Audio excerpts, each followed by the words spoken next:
Agora a gente vai falar de saúde aqui no nosso programa. Você acompanhou com a gente na programação da TV Paranaíba, na semana passada, uma preocupação enorme ali no município de Araguari. Foi depois que uma menina de 6 anos morreu por um tipo de infecção bacteriana.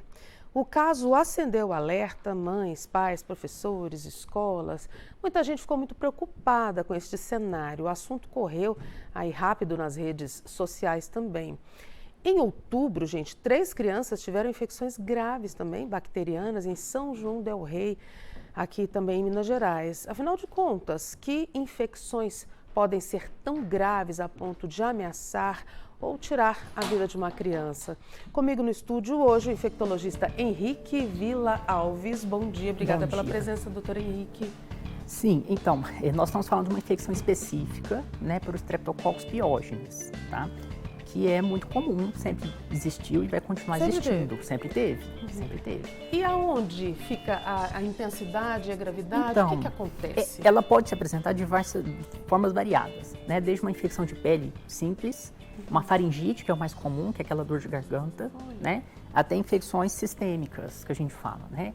Que foram o caso dessas crianças que vieram a óbito, né? Porque elas desenvolveram uma sepse, que é uma reação inflamatória mais grave, né, provavelmente induzida aí por uma espécie dessa própria bactéria um pouquinho mais virulenta, né, que a gente fala um pouquinho mais agressiva, e aí elas acabaram desenvolvendo essa sepse, que é uma infecção que, se não for tratada de forma rápida, né, ela é muito grave. Imediato. E aí vira essa sepse, infecção generalizada, mais conhecida? Seria esse termo que o pessoal utiliza, Conhece mais, né?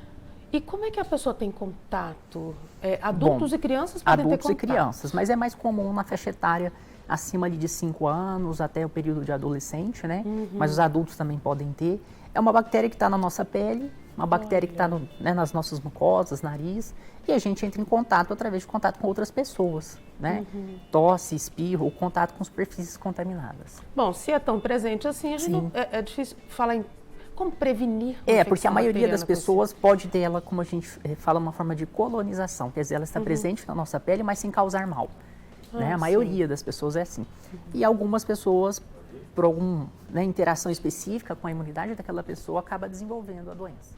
Então depende disso? Depende. Vamos aqui, eu tenho 2 crianças numa mesma escola e o problema dessa bactéria, da criança contrair essa bactéria, em uma criança pode ser diferente da outra, devido também à condição do organismo naquele momento? Alguma pessoa... Também, mas hoje nós notamos assim, esses casos não são necessariamente em crianças ou adultos que têm imunidade baixa. Pessoas que são normais, não têm doença nenhuma. Mas mesmo nessas pessoas, uma pode ter o contato com a bactéria e não ter absolutamente nada, e a outra ter uma doença grave. E nesse espectro, né, a gente vai ter várias apresentações, né? Algumas doenças leves, outras um pouco moderadas e essas graves que a gente acaba vendo. Em quanto tempo, quando a gente fala em urgência nesse tratamento, existe assim alguma coisa na literatura científica sobre o Não, é imediato. Quanto mais rápido, melhor. Porque quando é identificada uma situação de gravidade, tem que ser levado imediatamente para um pronto-socorro para ser reconhecido e iniciado o antibiótico. E o caso aconteceu com uma criança de determinada escola. Sim. Em relação a essa criança, o atendimento imediato. Sim. Quais as medidas mais adequadas para esse ambiente onde tem outras crianças? Bom, assim, é difícil da gente falar de uma situação de surto porque é uma bactéria que está presente, né? Então, o que a gente fala é manter boas condições de higiene de um modo geral, né? A limpeza do ambiente, enfim, cuidado com as instalações sanitárias. Não tem muito mais o que ser feito em relação a isso, né? As famílias também, a orientação é essa. E tentar identificar se existe naquela família alguma outra criança doente, né? Para que seja tratado de forma mais precoce. O senhor falou nessa bactéria específica, que foi o caso registrado agora recentemente, mas que outras bactérias assim são comuns no universo que podem gerar algum quadro mais grave? Existem várias bactérias. São muitas? São muitas, né? Depende do local, do tipo de infecção.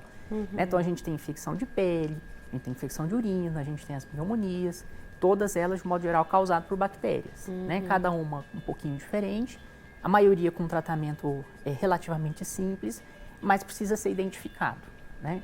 Então se aquela criança, adolescente, está apresentando febre alta, né? Está com indisposição, prostrado, não melhora, né, é caso de levar para avaliação médica. Não tem aquela coisa, daqui a pouco o menino melhora, não. Tem que ter um acompanhamento, Tem porque que ter acompanhamento. o quadro pode evoluir. Claro que assim, a maioria das infecções que a gente vê no dia a dia são infecções virais, né, que são infecções que vão melhorar dentro ali de 3, 5, 7 dias. Mas as infecções virais são a porta de entrada para as infecções bacterianas. Olha, né? isso é... Ela debilita o organismo ali, as mucosas, e aí permite a entrada dessas outras bactérias que estão ali presentes na nossa pele, né? Já fazem parte da nossa flora, né? Nós interagimos com ela e em algum momento, se tem uma quebra de barreira, essa bactéria acaba entrando e causando doença. Ainda falando de prevenção, de uma questão de uma infecção bacteriana mais grave, muitas mamães de criança têm aquela preocupação, o menino não vai na terra, o menino não vai na areia, tentando cercar aquele filho, né, aquela criança com todos os cuidados. Isso é o adequado? Não adianta cercar, na verdade não é o adequado, né? A criança ela tem que ser exposta ao meio, né? Olha só. A terra, a água, a poeira, enfim. Claro que você vai evitar situações exageradas, né? Mas quando a criança é exposta desde pequena a essas situações, ela tem uma imunidade melhor, né? Ela consegue entrar em contato de forma mais precoce e desenvolve uma imunidade mais robusta que vai proteger ela no futuro. Doutor, então quer dizer que aquilo que a vovó dizia, deixa esse menino ter Sim. contato aí, rolar na terra, deixa... É verdade. Que é tem que saudável. deixar. Vovó estava saudável. certa.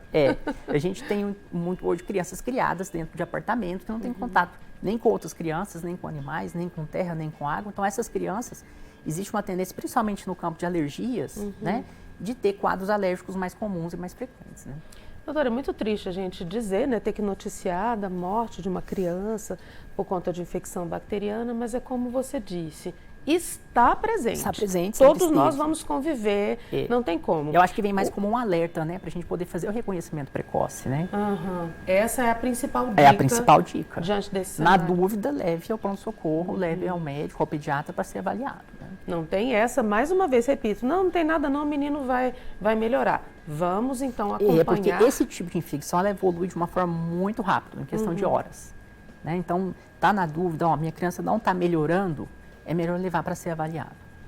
Tá certo. Quero agradecer demais sua presença Tá aqui no certo. nosso programa, Henrique Villa Alves, infectologista, gente, trazendo, né, essa questão das bactérias, e é isso, elas estão aí, estão na pele, vamos conviver, mas vamos estar atentos em caso de uma manifestação, né, desses sintomas. Sim.